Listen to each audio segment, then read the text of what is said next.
Where in the digital age, artificial intelligence has simplified academic life, but it is important for you to not to outsource your thinking capabilities to AI. You are young, you are innovative, you are creative. Make use of what God has given you. Read.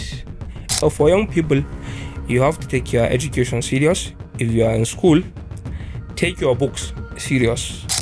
Engage in extracurricular activities, because extracurricular activities are important as much as academic activities are important. I will always encourage young people to take their education serious, because that's the only way you will change your life and also make an impact in your immediate community and the society at large. To the young people listening to you right now, who wants to be taken serious as leaders but feel like their voices is not enough, what is the first concrete thing you will tell them to do? I have always emphasized on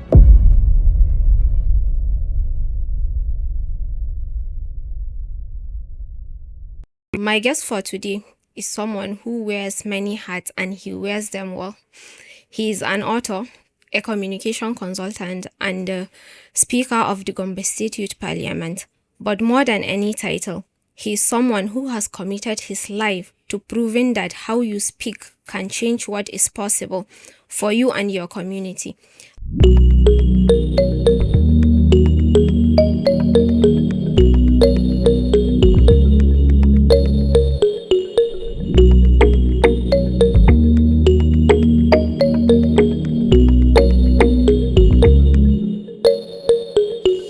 Aliyu Danladi, you are very much welcome. Thank you for having me, Zuwaira. Okay, growing up in Gombe, were you naturally the one speaking in the room, or do you just learn it along the way? Okay, so thank you so much for this question.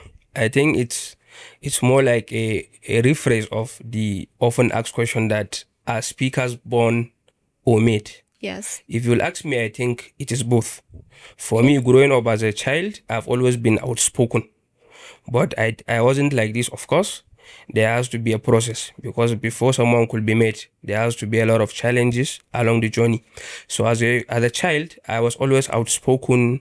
I was witty, but then I wasn't the one who spoke in every room. The change happened along the way after my secondary school. Before I went to the university, I had a mindset shift. After reading the book See You at the Top by Zig Ziglar, I realized my potential, and I realized that I had been underutilizing my potential. From there, when I went to Bayero University, Kano, I became a student leader. And of course, as a student leader, I was expected to communicate with my fellow students. And that was how I found myself contesting for presidency of the Students' Union government. And from there on, I think things have really been going well. So to answer your question, yes, I was outspoken in childhood. Yes, but I wasn't deliberate with my communication until later on in life. Okay. You built an entire consultancy around communication.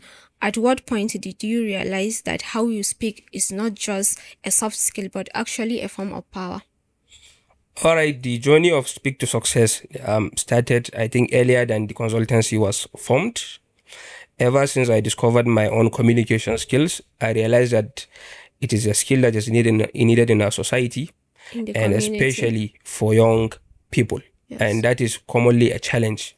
We know a lot of people have the ideas, but to translate the ideas, they don't know how to communicate, and even to express the ideas to maybe their family, to their community is a challenge. So I realized that, and before building Speak to Success Consultancy, I was engaged in a lot of trainings through different platforms such as the Joe Literary and Creativity Foundation. I was at a point we organized a creative writing workshop where I facilitated some aspect of it. And through different organizations here in Gombe, I was engaged in public speaking coaching. And I realized that, okay, since there is this challenge in our society, it's more like an opportunity for me to come up with an idea. To come up with an idea. And Speak to Success Consultancy started as Speak to Success Initiative, where we focus entirely on teaching public speaking. That was in 2024.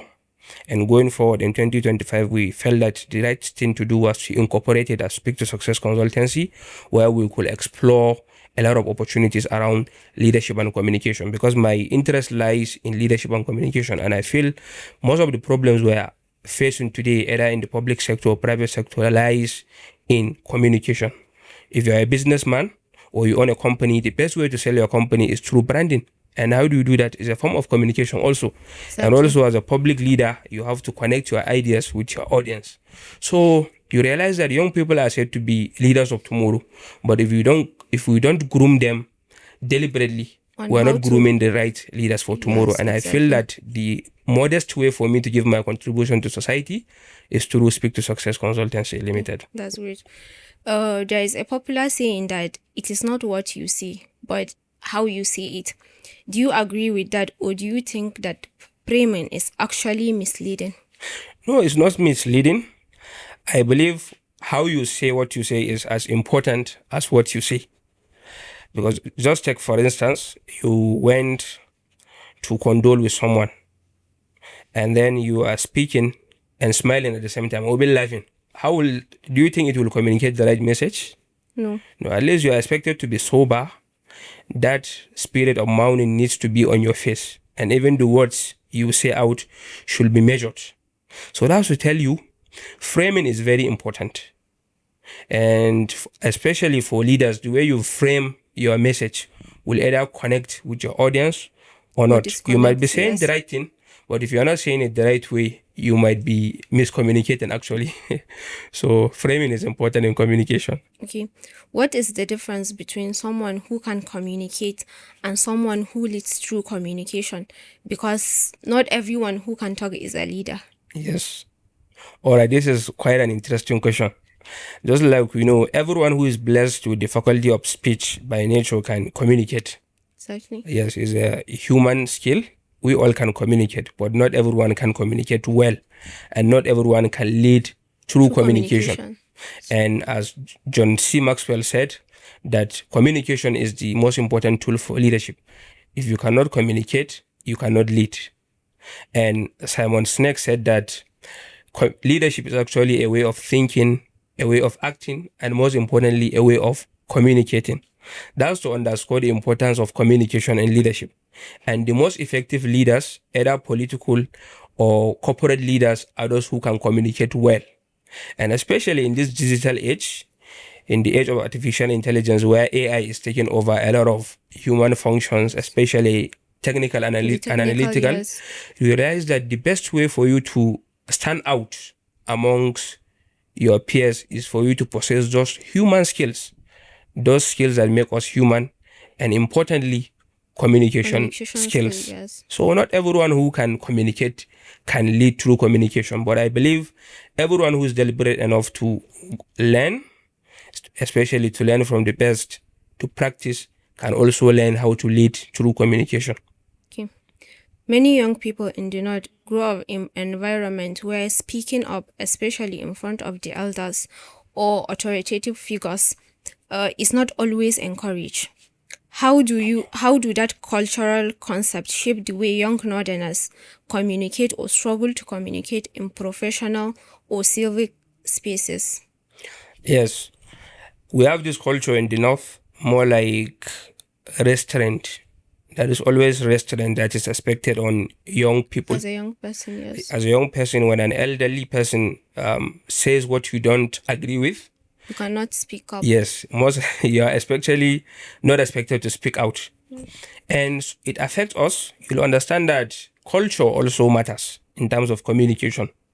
Those who are raised in a background that allows them to express themselves freely grow up to become better communicators than those who face those challenges right from their childhood. Expect if they are able to overcome those challenges by, of course, speaking out and maybe changing their mindset. Which is very difficult. Which is very difficult, but possible. Yes. And that's the most important thing, that it is possible. I and every other communicator, from Northern Nigeria, we all grew up through that environment. And at a point, you will understand that initially I struggled with eye contact. like while speaking in public, and I realized that okay, is as a result of my Fulani background. Yes. We all know that Because frequent eye contact in Fulani culture is seen as disrespectful. Yes. So I had to struggle. I had to be deliberate in keeping eye contact, especially with my audience. So that's to tell you that yes, it is quite limiting our kind of culture, but as you grow older and you are more deliberate, underline the word practice. The more you understand the importance of communication, you know the basics of communication, then the best thing for you is to practice while being careful of those weaknesses you are having. Of course, everyone could improve themselves through constant practice. So you have to take that challenge for you to go out there, speak more frequently, and especially interact with those cycles that force you or compel you to speak out. The more you engage with the civic space, the business space, the more you communicate. So the most important thing is for you to go out of your shell, mingle with people, and communicate. Okay. There are, I think in Gombe State, there are like 60% of the people in Gombe State are youth, and that's a huge number. What do you think is the communication gap that explains why youth have not translated into real institute influence in the North? Yes, communication is one of those challenges, just like other leadership skills. Our young people, their kind of grooming is at a point is that sometimes you have to take that personal initiative yourself because the kind of society we grow up in does not really encourage mentorship to a sort. And there are, of course, mentors who are doing well to mentor young ones, but you realize that there is gap because the population of young people is always growing, and we are not deliberate enough in putting those institutional mechanisms to see that we groom young people into great leaders. There are mentorship platforms in Gombe, but how many are they? Are they up to 100? No. I think no. Do people even know about it? Yes, and I think even the coaching industry is kind of upcoming, especially in Nigeria Yes. and particularly In in the north. So, But go to other places in the United States of America, I think the coaching industry is a very large industry where people are taught life skills, communication skills, leadership skills.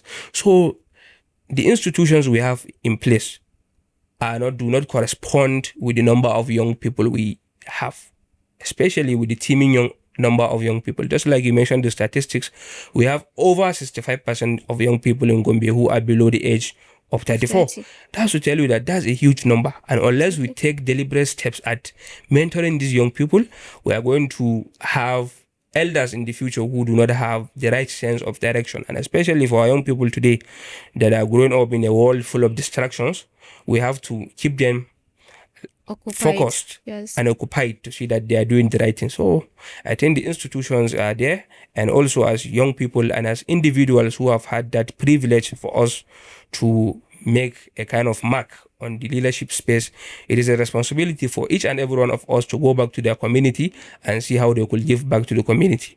Okay.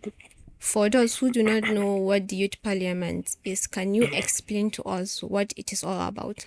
Yes, the Youth Parliament is a legislative body comprising of young parliamentarians across all the constituencies of Gombe State. We have 24 constituencies.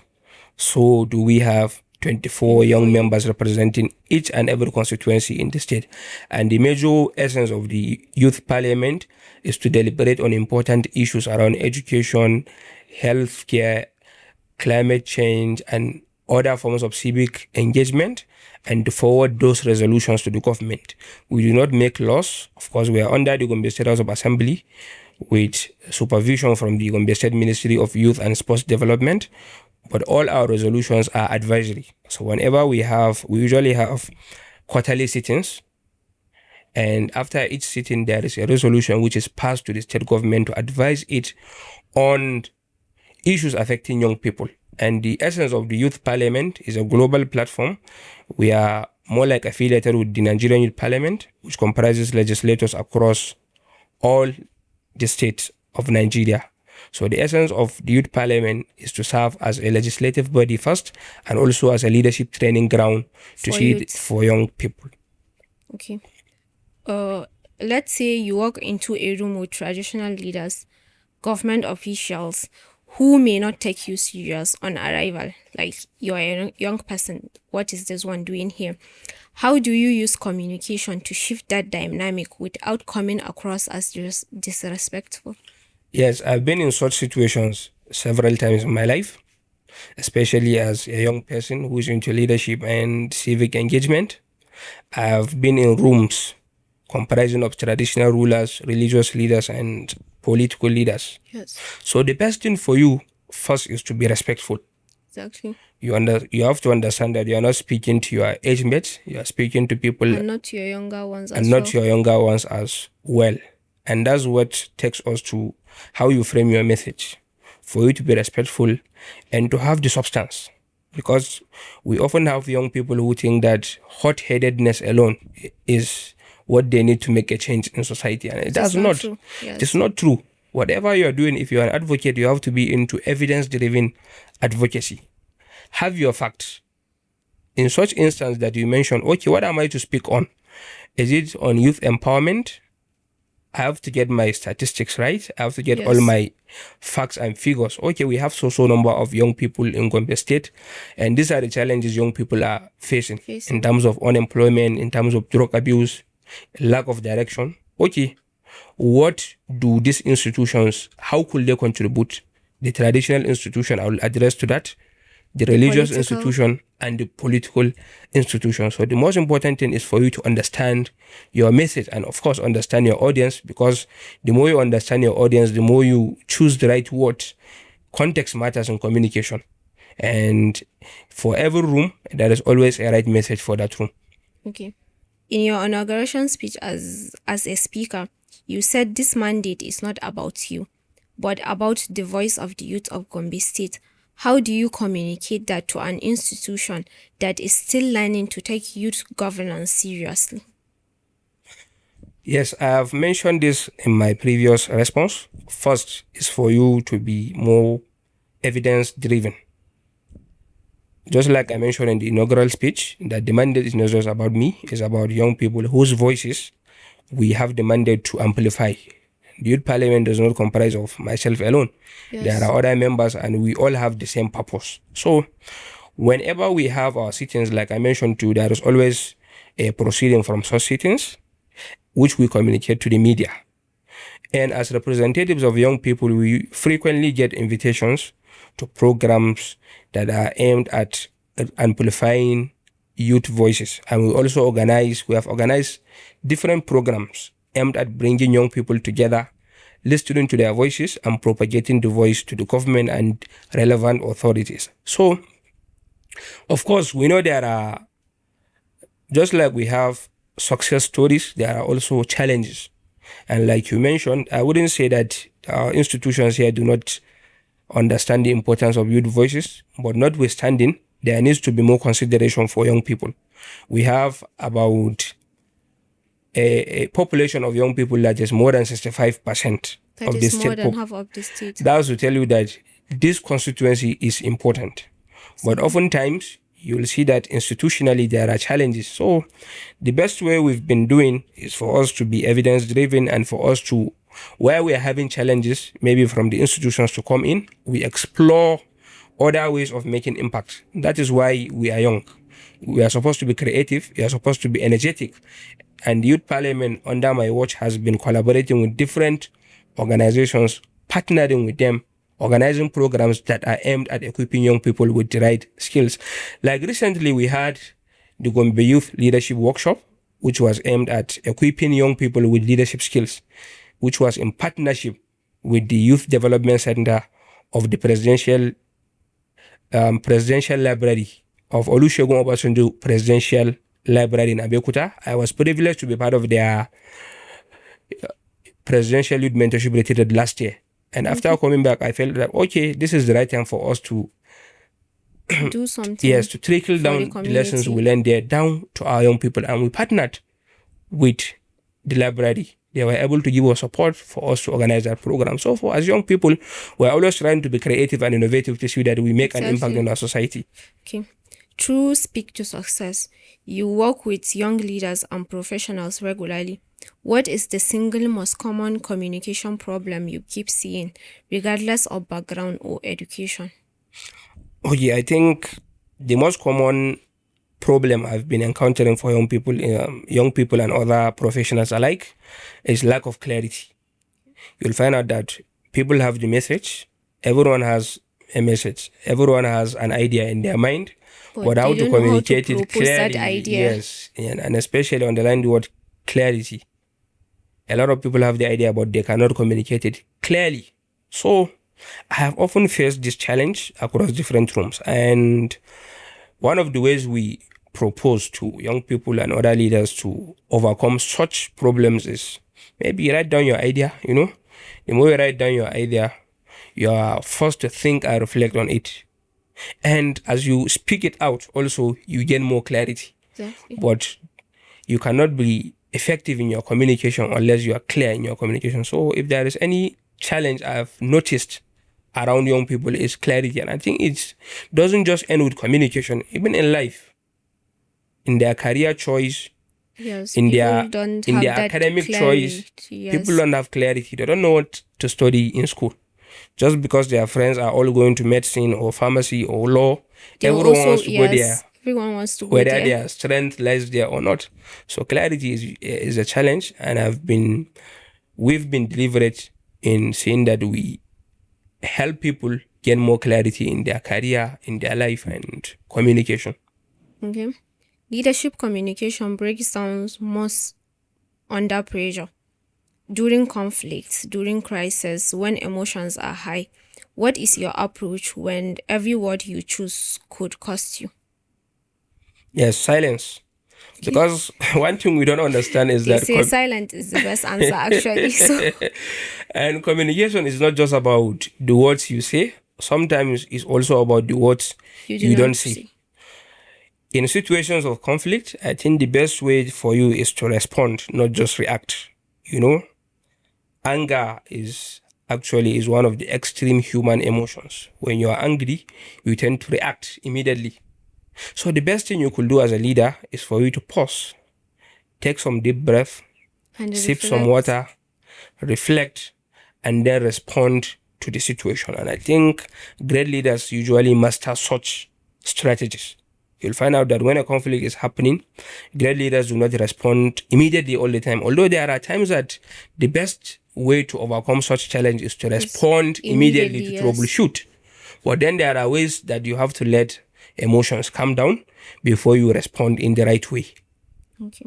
So sometimes it's just about silence, just about just like it's about words. Okay. Your work has appeared in Brittle Paper and the Kalahari Review, two of the most respectable literary platforms on the continent. You also write speeches and run communication workshops. How does writing make you a better speaker? And how does speaking make you a better writer? Wow. This is one of the most interesting questions you've asked me. And you are aware, I I have been a writer for some time now. Yes. Just like I've been a communication consultant and a public speaker. And I believe each one has been reinforcing the other. The other, yes. So, and one of the ways I mentioned for one to get more clarity is for them to write down their thoughts And ideas. and ideas. And for me, writing has always been a way for me to find clarity, because I am someone who believes in communication either through the written or spoken word. And I utilize both platforms, and I wouldn't say equally, depending on the situation. As a youth leader, I tend to speak now more than I write. But then there are some deep thoughts and ideas that I can only capture by writing. So sometimes when there is an interaction, a deep interaction that has affected me so much, I tend to go back, pick my pen or pick my phone, type into it, pour down all my ideas. So writing has been helping me in getting more clarity. And for speech, yes, it has also helped in my writing, because the more you understand words, the spoken word, it also helps you in your writing, such that your writing will get a natural rhythm, it will get a natural flow, such that when you are writing, you are imagining yourself speaking. Yes. So what is the bottom line? That each form of communication is reinforcing the other. So, and for me, I think I've been. A lot of people think that it is a rare combination for someone to be a good writer and a good speaker. I wouldn't call myself perfect in both, but I think I've been utilizing both platforms effectively. Okay. Your book, Storm Across the Sahel, won first runner-up for the Abubakar Gimba Prize fiction. Fiction is often dismissed as entertainment rather than a leadership or advocacy tool. How do you think about storytelling, whether written or spoken, as a strategy to create a real change? Okay, let's even assume it is dismissed as a form of entertainment. Is entertainment not important in our lives? This How much are entertainers getting paid to a perform lot. globally? I think so. Let's even assume it's a form of entertainment that is important. But beyond entertainment, fiction serves as a way to humanize our our experiences. Just take for instance, there is a case happened. For instance, 500 people lost their lives in an accident. To the average person, it has almost become a statistics, especially in our today's world, where crises are prevalent. But the more you take one victim, narrate their story, express how much that accident has truncated their dreams or has made their children orphans, just imagine the response it will get from your audience. A lot. Like they tend to connect with such victims, their families, and their parents. So that's to tell you that fiction. And just take, for instance, my book, Storm Across the Sahel, that you mentioned. It has humanized the Boko Haram insurgency. Most of the stories are around northeastern Nigeria, especially during the time of Boko Haram insurgency, which as a writer I felt has been underreported, especially in the literary world. There has been a lot of journalism platforms that have captured the Boko Haram insurgency, especially international media and our local media like Human Angle. But then come to the literary world, there are a lot, just few books that have been written to that end. And I felt as someone who has lived in Gombe, who has experienced the Boko Haram firsthand, because there were bomb blasts in Gombe. Gombe has been a host for a lot of internally displaced persons. I feel like, okay, I've witnessed this important phase of our history, and the best way for me to immortalize such experience is through fiction. So fiction, like Chinua Achebe mentioned in one of his writings, that in one of his essays, that he usually laughs at those people who think that fiction is not a serious business. Okay, they would rather read economics, they would rather read political science, while they don't realize that for someone to write a great fiction, he has to have an understanding of our social our construct, our And politics, our economics, and what is going on. So fiction is beyond entertainment. It is a form of expressing the human condition. Okay. How did all these recognitions shape you to who you are today? Okay, I think I take every recognition as an avenue to do more. Yes, it's not an end to itself. And I think that's for just people who are aspiring for excellence. They don't usually get stuck with one particular recognition. So for every recognition I take, I see it as, okay, my work is being seen, and I see it as a motivation for me to do more. And yes, just like I mentioned, it's more like a fuel. Whenever I get a recognition, I feel like, okay, someone has recognized your work. So what if you could do more? And for me, it's not usually about the recognition alone. It's about the impact.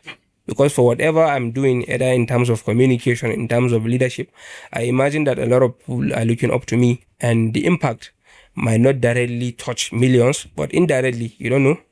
For one person whose mindset you've changed, tomorrow you can change millions. You can change millions, or even that same person could be the tool through which millions or thousands other people could change. Yes. Okay. So what is harder, writing stories or writing speeches? Writing stories. Okay, it is harder. Yes. Okay. What does the next chapter of your work look like, and who are you trying to reach that you have not been able to reach yet? Wow, that's quite a tricky question because for me, I'm someone who usually likes living in the moment. Whatever present opportunity I'm having, I always like to make the best Out of out of it. it. Mostly we fail to live because we worry about the future and regret the past so much. But those who truly live are those who live in the present, take the opportunities before them, and make the best out of it. That is why for the Gombe State Youth Parliament, for instance, ever since I came on board, I have sacrificed a lot personally and professionally just for me to see that it is a phase of life. I wouldn't be there in the next 2 years. So for the remaining time I'm having, the best thing to do is for me to maximize the impact. So the next chapter for me is all about impact. Wherever I find myself is how do you make the best impact? I was speaking with a friend some time ago for you to understand the kind of mindset I am having. We were discussing about career. We are still exploring career options. And I told him Yes. that if I am to go into business, I would want to be one of the best business leaders. If I'm to go into the academia, the aim is to become a professor. If I'm to go into policy making, is to reach the hem of affairs globally in terms of policy. So for me, wherever I find myself, I want to maximize my potential. And those people I haven't reached at this moment are those we have been making efforts to reach out to young people, especially outside the metropolis in rural areas. But I think there are still places we have not reached, and the aim is for the Gombe State Youth Parliament and for my work at Speak to Success and every other platform I am leading is for my work to reach as most people as possible. Okay. To the young people listening to you right now, who wants to be taken serious as leaders but feel like their voices is not enough, what is the first concrete thing you will tell them to do? I have always emphasized on education because the best way for you to make impact is through education. If I didn't go to school, I don't think I would have been speaking as I am speaking now. Of course, I might if I went to other trainings, but that is also a form of education. Yes. So for young people, you have to take your education serious. If you are in school, take your books serious. We're in the digital age, as much as artificial intelligence has simplified life today, has simplified academic life, but it is important for you to not to outsource your thinking capabilities to AI. You're a young person, you're young, you're innovative, you're creative. Make use of what God has given you. Read, engage in extracurricular activities because extracurricular activities are important as much as academic activities are important. So for young people, I will always encourage young people to take their education serious because that's the only way you will change your life and also make an impact in your immediate community and the society at large. Okay. So, what is the difference between someone who can talk and someone who can lead? Okay, like I previously mentioned, almost everyone can talk. Yes, as long as they have that faculty of speech. And okay, almost everyone can also lead. But then the process by which you become a leader is something that has to take constant practice and knowledge. So as a young leader or as an aspiring leader, you have to go through that process. First to understand yourself, what are your strengths, what are your weaknesses, and what are the circumstances around you. And after understanding yourself, understanding the people you are leading, if it is in the corporate space, understand your maybe your employees. If you are a manager, for instance, or if you are a political leader, you have to understand your constituents. What are their needs? And for good leaders, they have to set their target according to the needs of their followers. So in terms of leadership, it has to take a deliberate effort in terms of improving yourself, in terms of understanding the people you are leading, and also aligning your personal ambition with their vision. Your vision has to be comprehensive so that it carries everyone along. Because we are always talking about inclusive leadership. And how could we achieve inclusive leadership? Leaders have to become selfless and become committed to the people they are leading. Okay. What does good communication cost you that nobody talks about? Cost? Yes. Is it in terms of the benefits or? In terms of, it can be benefits, it can be loss. Well, I don't think good communication can cost you anything, except maybe your ego sometimes. You understand? So at least it's something. Yes, no. But when you talk about good communication, there are more benefits to it because you tend to communicate. When you improve your communication, you connect better with your family members, you connect better with your community and the society at large. So, as a good leader, and just like I mentioned John C. Maxwell initially, that the most important tool for leadership is communication. If you cannot communicate, you cannot lead. So there are more benefits. Yes, than the loss. of Okay. course. How do you teach a young person to find their voices when the system is always telling them not to? Yes. Yes, this is something I've done over and over again. And we've discussed how culture sometimes hinders our expression abilities. So when you meet a young person, for me, the first thing I do is to assess their needs. What are their strengths in terms of communication? What are their weaknesses? Is it in terms of clarity, lack of confidence, or lack of platform? So after understanding their needs, and then we think of the best way to groom them. That is why at Speak to Success, we have a lot of packages for young people. We have our master classes, which registration is currently ongoing, and we also have one-on-one mentorship, both virtual and physical, where people are being mentored to improve their communication ability. So when I meet a young person, I understand their needs and think of the best ways to mentor them and also to provide platform. We have a lot of platform because you can be a good communicator as long as you don't have a platform for you to be exercising or practicing such skills, you will not improve. So the moment we give young people platform, which we have done over and over again, we realize that they tend to improve in their communication and they eventually find their voice, making a difference in their society. Okay. Let's talk about climate change. Climate vulnerability in northern Nigeria is catastrophic and underrepresented. Why do you think the national level is not interested in that aspect? Are you sure it's not interested? From all Maybe, indications, or it has not given as much as much attention as it attention to, should. yes, that's not interesting now. Yes, They're yes, not yes. interested. I think just like you rightly mentioned, climate vulnerability is a real issue that is affecting us all around in terms of agriculture, in terms of livelihood, especially the masses are suffering for it. And globally, there are platforms that have been discussing such in terms of climate justice, seeing how people are affected by climate scenarios. So, to respond to your question, I I think maybe it stems down to the kind of perception society has. You realize that things of economic value are usually given more precedence more than any Yes. other social or environmental factor. And I think But the then, society at large need to be educated more on the climate changes and all of that. yes. And unknowingly, the society has not realized that also climate challenges are not just environmental, they are Yes. economic as well. Just check about the variation we're having in rainfall, which usually affects crop yield and has been also affecting plants. A lot of our Exactly. trees are dying, trees that are commercial trees.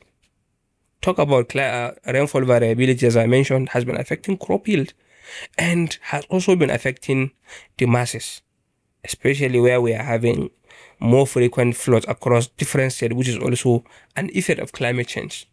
So I think the society needs to be reoriented, like you mentioned, Yes. and the best way we could achieve that reorientation is through personal responsibility. And for me, currently, I'm an advocate under the SDSN, that is the Sustainable Development Solutions Network. The youth wing has an SDG advocates program which I've been participating in. Just 2 days ago, on Monday and Tuesday, I implemented my project titled Eco Hygiene at the Gombe Secondary School, Pantami, where over 200 students were oriented in terms of climate change and how they could take responsibility.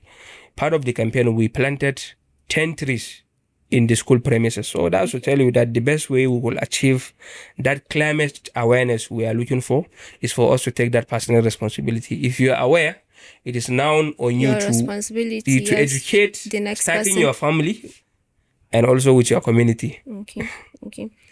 Oh, okay. One thing you did tell a young person in Gombe right now who wants to lead but doesn't think their voice is enough. I will tell them that their voice is enough because it is, and you don't really know how much impact you can make until you try. Until you voice out. For me, when I started, I think 10 years ago, I didn't know I would find myself here. But it all started with that initiative. After I decided to become a leader, connect more with young people, speak to issues that affect young people. And today, this is where we are, serving as a bridge between young people and the government. So to the next young person, they don't know where their story will end. They know, of course, they might know the beginning, but they will never know the ending. Take for instance, Malala. I think when she started to advocate for girl child education, she didn't know she would become a global champion. Take for instance our own Alhan Islam. When she started her spoken word poetry, she never knew she would become the first UN peace global peace advocate of the United Nations. So you might only know the beginning of your journey, but you won't know the end of that journey. And life generally is lived forward but understood in retrospect. Okay, before you go, one word that defines where you are going. I think possibilities. Okay. I see a lot of possibilities in leadership, in capacity building.